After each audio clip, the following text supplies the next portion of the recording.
তাবারাকাল্লাযী বিয়াদিহিল মুলকু ওয়া হুয়া আলা কুল্লি শাইইন কাদির। যে কুরআন শরীফের ভিতরে এমন কি সূরা যে সূরাটা তেলাওয়াত করলে কবরের ভিতরে আল্লাহ রাব্বুল আলামিন কবরের যে ব্যক্তিটা কবরে শুয়ে আছে তার আযাব কমায়া দেয়। এটা সূরাটার নাম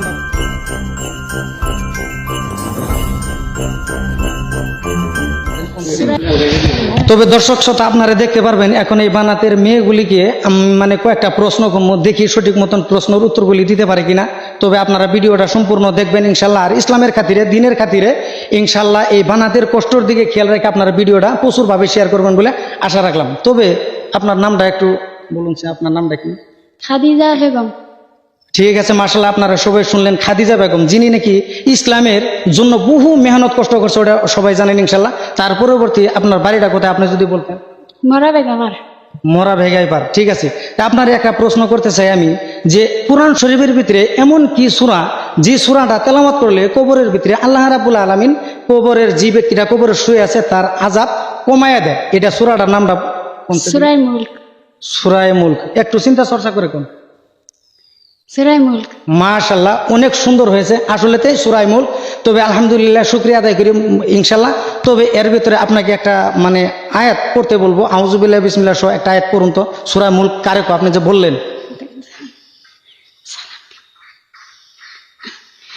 আউযু বিল্লাহি মিনাশ শাইতানির রাজীম। বিসমিল্লাহির রহমানির রহিম।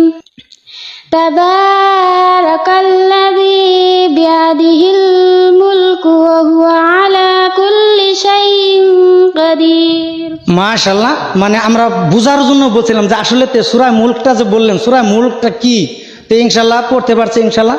তবে এই বানাতের বাচ্চাগুলির জন্য আপনারা সবাই দোয়া করবেন। তো পরবর্তী আমি আরেকজন মানুষকে আরেকটা প্রশ্ন করব। এখন আমি আরেকটা বাচ্চাকে করব, যেহেতু আমার সম্মুখে আছে এই বাচ্চাটিকে আমি একটা প্রশ্ন করব। তবে তোমার নামটা একটু বলো সর্বপ্রথম, মানে সবাই জানো তোমার নামটা কি? খাদিজা খাতুন। মাশাআল্লাহ মাশাআল্লাহ, সর্বপ্রথম প্রশ্ন করছি উনিও খাদিজা, দ্বিতীয় নম্বর প্রশ্ন করছি ইনিও খাদিজা। আল্লাহর রহমত সব এই জায়গায় দিছে নাকি এটা বোঝা আসে না। তবে তোমার বাড়িটা কোন জায়গায় এটাও একটু কয়ে দাও। তোমাকে আমি একটা প্রশ্ন করব, যে কুরআন শরীফের ভিতরে টোটাল কতটি আয়াত আছে? 6666। মাশাআল্লাহ মাশাআল্লাহ, যদিও বাচ্চা একটু ভয় খেয়ে গেছে কিন্তু উত্তরটা সঠিক দিয়েছে। 6600 কয়টা? 66। মাশাআল্লাহ, আপনার দর্শক শ্রোতা আপনারা দেখতে পারলেন। তবে পরবর্তী আরেকজনকে এতক্ষণ আমাদের এক ভাই ফরিজুল ভাই হক তিনি কয়েকটা প্রশ্ন করেছেন। আমি লাস্ট একটা প্রশ্ন করব এই বোনকে। আসসালামু আলাইকুম। ওয়ালাইকুম আসসালাম। তোমার নামটা কি? মুবাশশিরা ইয়াসমিন। আচ্ছা, আমি তোমার কাছে জানতে চাই, জেনারেল শিক্ষাও দেওয়া হয়, আমরা এই ছাত্রীদের কাছ থেকে আমরা জানলাম জেনারেল শিক্ষাটা আসলে কি কি শিক্ষা দেওয়া হয়? আপন পাঠ, সমাজ বিজ্ঞান, নতুন গণিত আর ইংলিশ। সুন্দর কথা, আপন পাঠ, সমাজ বিজ্ঞান, আরো ইংলিশ, এবং এর সাথে সাথে আরো কিছু শিক্ষা দেওয়া হয়। তো আমি আরে দুইটা কথা জিজ্ঞাসা করি, আমাদের আসামের মুখ্যমন্ত্রীর নাম জানো? ডক্টর হিমন্ত বিশ্ব শর্মা। মাশাআল্লাহ, সুন্দর। আমি এই ভিডিওর মাধ্যমে আমি আপনাদেরকে বলবো যে আমাদের ভারতের প্রধানমন্ত্রীর নামটা জানো? নরেন্দ্র মোদী। মাশাআল্লাহ, সুবহানাল্লাহ, আলহামদুলিল্লাহ। প্রিয় ভাই, যারা আমার ভিডিওটা দেখতেছেন, আমি আপনাদেরকে বলবো যে বানাত মাদ্রাসা এবং আমাদের যতগুলো ইসলামিক পন্থের যত মাদ্রাসা আছে, আসাম, অনলি ফর আসাম নয়, অল বিশ্বতে যতগুলো মাদ্রাসা আছে, আমাদের খালি কোরআনের শিক্ষা দেওয়া হয় না, মানুষের জেনারেল শিক্ষা এই মাদ্রাসাতে দেওয়া হয়।